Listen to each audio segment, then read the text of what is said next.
Hello, I am Srikanth Reddy. In this lecture, we are going to see the orthogonal projection and Gram-Schmidt orthonormalization process. So before going to Gram-Schmidt orthonormalization process, let us focus first on orthogonal projection. So if you see here, there are two vectors are there. One is u bar, another one is v bar. Now, we want to know the projection of u on v bar. That is, when I am talking about projections, there are two types are there. One is scalar projection, another one is vector projection. So first we'll see what is scalar projection here. The scalar projection is nothing but it's a magnitude. What is that magnitude means?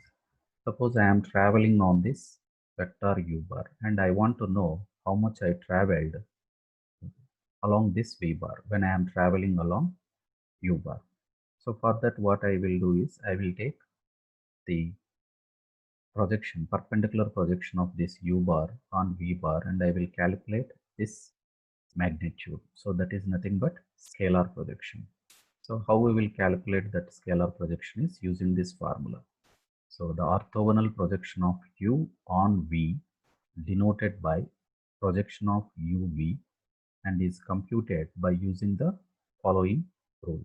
That is, projection of u over v is u dot v by its magnitude. So clearly what it is giving is a scalar quantity. So which is a scalar projection.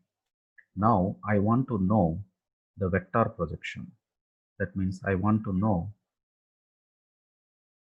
a vector which is in the direction of this v bar.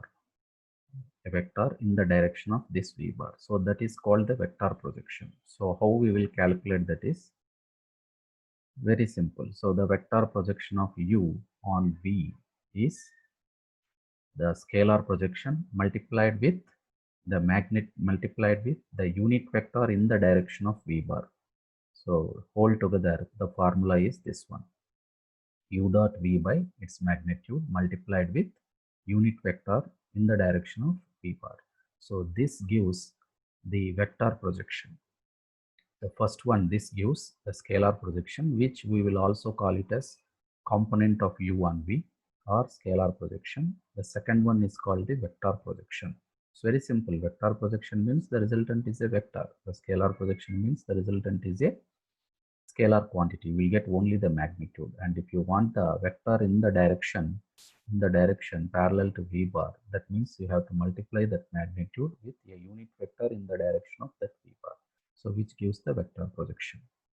Now we'll see simple example here. So find the scalar and vector projection of the vector u 3, 4 on the vector v 5, minus 12. So he is asking both scalar and vector projections of u over v. So what is the scalar projection of u over v is, take the dot product u into v. So if I take the dot product u into v, 5 into 3 is 15 minus 12 into 4 is 48 by magnitude of v. What is magnitude of v? Square root of 5 square, 25 plus 12 square, 144. So 25 plus 144 is 169, which under root, right? So it comes out as 13. So 15 minus 48 is minus 33 by 13. So this is the scalar projection. Clearly you can see which is a constant. It is a constant. Now we want the vector projection of u over v. So for that what we have to do?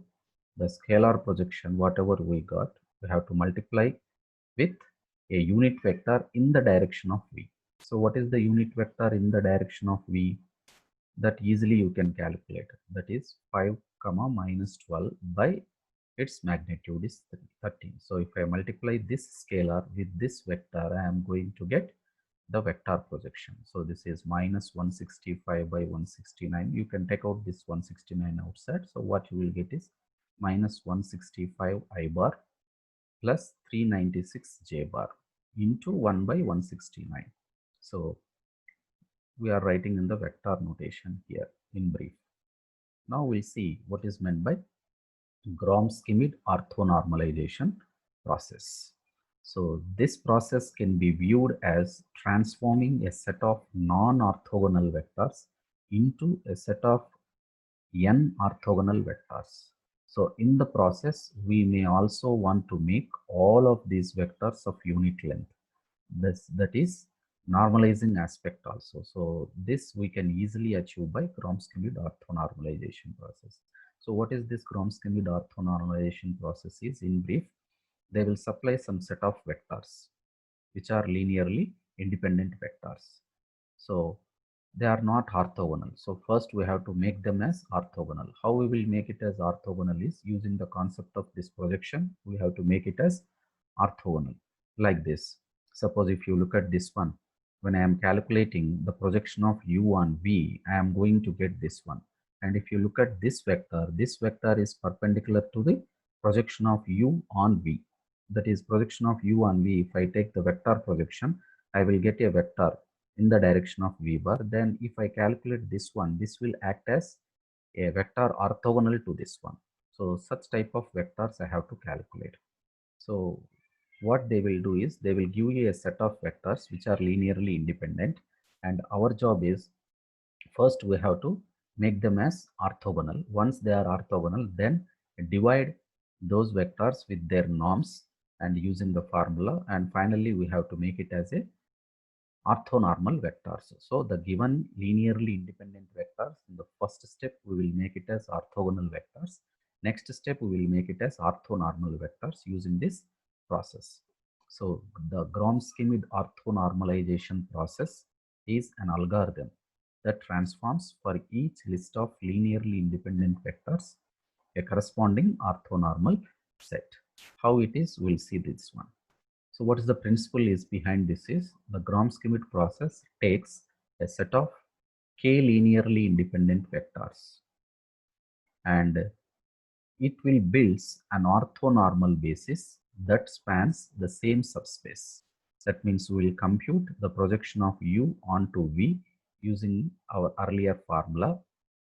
Next, we will calculate the vector u minus projection of u with respect to v. That means this one we will calculate, which is orthogonal to this v. So proceeding like this, we will calculate all the remaining vectors. So now we will see one example here.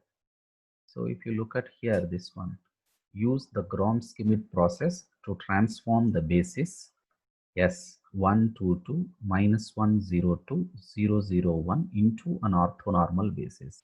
So what he is asking is, using this process, Schmidt process, we have to transform this basis.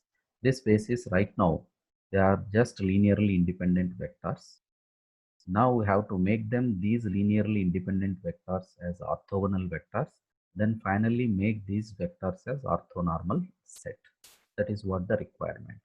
So for that, the procedure is first take the given vectors. We are naming the given vectors. The first vector we are naming it as u1, u2, u3. Clearly, if you see, these vectors are just linearly independent vectors and they are not orthogonal vectors.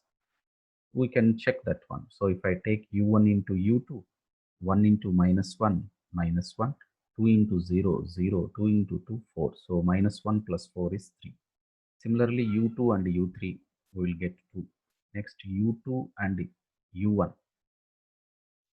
u1 and u3 is 2 and u2 and u3 is 2. So clearly they are not mutually orthogonal.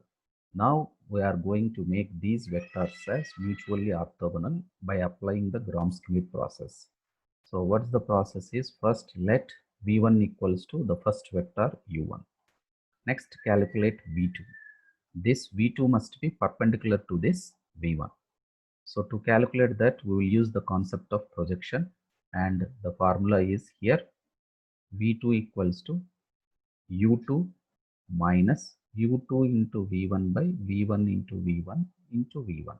So this is nothing but the projection of u2 on v1, this formula.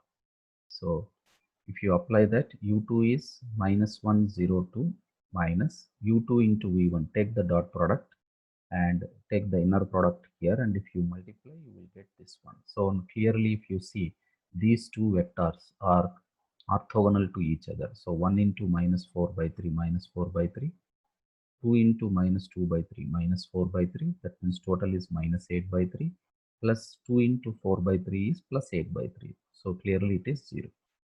Next, I have to construct another vector v3. This must be perpendicular to these two vectors. So for that, once again, we will repeatedly use the same process. Orthogonal projection we will take. So the formula will become like this: u3 minus u3 into v1 by v1 into v1 multiplied with v1 minus u3 into v2 by v2 into v2 multiplied with v2. So if you calculate, you will get this one. Clearly, this is orthogonal to these two vectors. Suppose 1 into 2 by 9, 2 by 9 minus 2 in 2 by 9 into 2 is minus 4 by 9. 2 into 1 by 9, 2 by 9. So 2 by 9 plus 2 by 9, 4 by 9 minus 4 by 9, 0.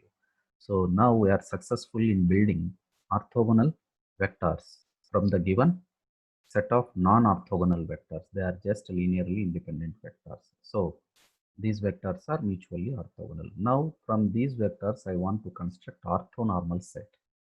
To construct the orthonormal set, what you have to do is you have to normalize each vector and you have to divide with that vector. So let w1 equals to v1. This v1 I am taking. What is this v1? The new vector what we got. W2 is this one, minus 4 by 3 minus 2 by 3 4 by 3. That vector I am taking. So 3v2. I am taking it as 3v2 just for the convenience. W3 is, this is 9v3. So 9 into, if you write this v3 here, you are going to get 2 minus 2 1. Okay. Now w1 w2 w3 we got. Now we have to normalize this. So e1 is w1 by its norm. So 1 by 3, 2 by 3, because what is the norm of this vector? Square root of 1 plus 4 plus 4, root 9, which is 3. So 1 by 3, 2 by 3 and 2 by 3. Next e2, w2 by its norm, you will get this one. e3, w3 by its norm, you will get this one. If you observe here, e1, e2, e3, they are forming orthonormal basis, because orthonormal basis means the vectors are mutually orthogonal as well as they are unit vectors. So if you have doubt, you can multiply these two. 1 by 3 into minus 2 by 3 minus 2 by 9, 2 by 3 into minus 2 by 3 minus 2 by 9, total minus 4 by 9, 2 by 3 into 2 by 3 plus 4 by 9. So clubbing together it is 0. And if you calculate the norm of this one, square root of 1 by 9 plus 4 by 9 plus 4 by 9. 4 plus 4 plus 1, 9 by 9, which is 1. So clearly the norm is 1. So this is the required orthonormal basis. So in this example, what we done is they supplied three vectors which are linearly independent, and using the Schmidt process, we are reducing these three linearly independent vectors first into three orthogonal vectors, mutually orthogonal vectors, next into three orthonormal vectors. So this is very useful, especially in the case of multivariable analysis and pure factorization of a matrix. Okay, I hope you understood this lecture. So thank you.